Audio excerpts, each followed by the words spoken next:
المدرسه عشان خاطر شعري. تلبس الهدوم ازاي؟ انا رفضت حاجات كتيره، مش هرفض الشركه. انت بتنام ازاي؟ ده مش تقيل على دماغك امك ولا شعرك؟ ده شعرك عشان العيب اللي انت عامله ده محدش عامله في العالم. مش هحلق شعري عشان خاطر اتجوز.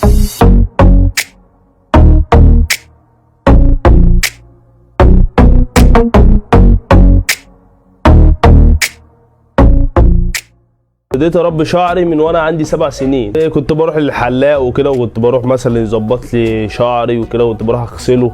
راح اغسله 300 جنيه 500 جنيه. سنه 5 وكنت عامل شعري بقى كنيش، يعني كنت لسه ما لميتوش. ما سبت المدرسه عشان خاطر شعري. يعني قالوا لي انت مش تنفع معانا بشعرك ده كده.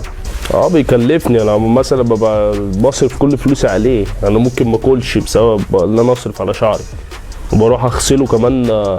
يعني مثلا كل اسبوع 500 جنيه. ومثلا ما يكونش معايا فلوس خالص، حلاقين صحابي هنا عندنا، فبروح عندهم كده بنفسي كده، بروح هنا اتعامل مع شعري. اول ما اروح للحلاق طبعا بيبتدي يغسل الشعر، اللي هو يغسل الشعر وينضفه بالفرشه والكلام ده، اللي هو عشان ما يربيش، ما يعفنش الكلام ده. بعد كده بقى بيبتدي ينشفه بالاستشوار. يعني ممكن يجيب 2 استشوار او 3 يقعد ينشف فيه لغايه اما ينشف خالص. ده بياخد وقت كبير، ممكن 3 ساعات ساعتين. وكمان بيبقى لسه ما فيه كمان ميه، يعني بقعد لغايه تاني يوم عشان يبقى فيه، عشان الميه تتشال منه. مثلا اروح لحلاق مثلا معين انا عارفه رايح له، مثلا الاقيه قافل، فبروح مثلا واحد جنبه تاني بخش عليه، فبيستغرب بيقول لي لا انا مش هعرف اعمل كده، حتى لو هتديني بتاع 1000 جنيه مش هعرف اعمل لك حاجه فيه. كنت بدلق على شعري ده عسل من بدري، اللي هو عسل اسود وعسل ابيض والكلام ده. وكنت باكل برضو اكل كتير، انا باكل اكل كتير. وكنت بجيب جرجير مثلا واكل الجرجير ده على طول، بتاع الحزمه حزمتين بقعد اكل فيهم، باكل كميه كبيره. كنت بقى بدلق مثلا 7 والحاجات دي، كنت بدلقها على شعري عشان الشعر يبتدي يلف مع بعضه كله. لو حد مثلا جاب لي شركه، اكيد شركه كبيره اشتغل فيها مثلا، وعرض عليا فوق الشهر مثلا مرتب حلو، مرتب مثلا ما يقلش مثلا 10000 جنيه. انا 10000 جنيه اكيد ده هرفض برضه عشان خاطر شعري. هيقول لي احلق شعرك عشان خاطر تشتغل، اكيد هرفض الشركه. مثلا لو حبيت واللي انا حبيتها دي، حبيت اللي انا اروح اتقدم لها وكده، وقالها طبعا ممكن مش هيوافقوا بالمنظر ده، فاضطر ان انا اسيبها. عملت حاجات كتيره بقى، عملت فيديوهات والكلام ده، وابتديت اخش على الميديا وبقيت شغال يعني منها. ابتديت اخش برامج وحاجات اللي انا اقدر اعيش منها، ما انا ما بشتغلش. الهدف من كده اللي انا اوصل بره واعمل ارقام قياسيه بره.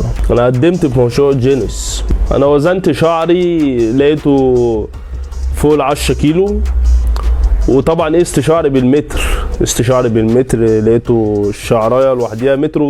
والله لما باجي اركب مواصلات باخد الكرسي اللي قدام بالنفرين. قبل كده وركبت ورا مواصلات، قعدت على القلاب اللي هو الكرسي القلاب في الميكروباص، وانا نازل لقيت شعريتين شبكوا في القلاب من تحت، وانا نازل لقيت دماغي قمت راجع تاني. والدتي مثلا كانت بتقعد تكلمني زمان والكلام ده، اللي هي مثلا احلق شعرك عشان خاطر الشغل والكلام ده، عشان خاطر حد يقبلك والكلام ده، عشان تعرف تخطب، تعرف تعمل حاجه تفيدك.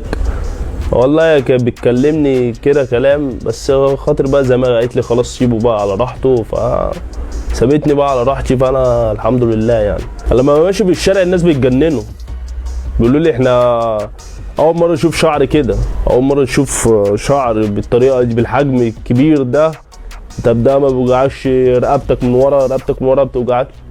بقول لهم والله انا واخد على كده. وساعات ناس بقى بتحب بقى تقول لك انت كده تمام وانت كده.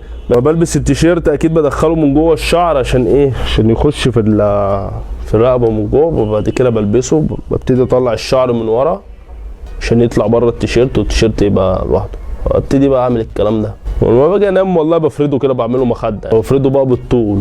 فمثلا ممكن ياخد المخده كلها، ممكن انا اخد حته كده صغيره احط عليها دماغي. اني بنزل مثلا، لما بنزل مثلا ممكن صاحبي يكلمني تعالى انزل هنصور مثلا، نروح نصور مثلا فيديو، راح اصور مثلا فيديو، اخلص مثلا التصوير، اظبط الفيديو وانزله وبتاع. بعد كده اروح العب لي مثلا بلاي ستيشن، بلياردو، اخش على البلياردو العب. بعمل حاجات كتيره يعني، اخش على القهوه اقعد، ممكن في ماتش اتفرج عليه في خروجه اروح اخرجها. لو امي مثلا قالت لي مثلا ابقى غضبانه عليك والكلام ده عشان خاطر شعرك، انت مش هتحلق شعرك، امك ولا شعرك؟ اكيد طبعا اختار امي. الضفاير دي خلاص بقى، ما هي في ده شعري بقى، شعري خلاص بقيت اضفر في الشعر، وطبعا خد وقت كبير فوق 3 ايام 5 ايام مفيش نوم، قوم ممكن تنام ساعه ساعتين نكمل تطفير. انا نفسي اعمل حاجه حلوه، انا بعمل حاجات بقدم حاجات والناس عاجباها والناس بتحبني يعني الحمد لله.